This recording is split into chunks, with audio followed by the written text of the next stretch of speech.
Idol, ano opinion mo sa ganito, sa ganyan, sa running, sa walking, calorie deficit, intermittent fasting, OMAD, workout, ganitong workout, ganito angle, flat bench, incline bench, may sumasakit dito, ganito.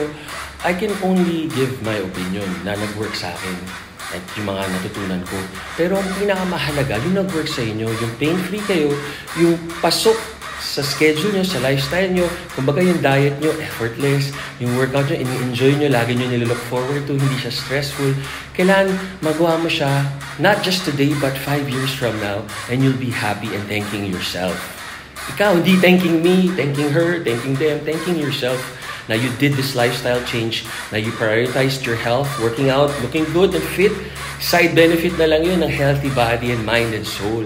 Kasi mas patient tayo mag-isip, mas mindful tayo sa lahat, sa kinakain, sa nalagay sa katawan natin, sa sinasabi natin. So tama kayo, mali ako. I'm not your doctor, do what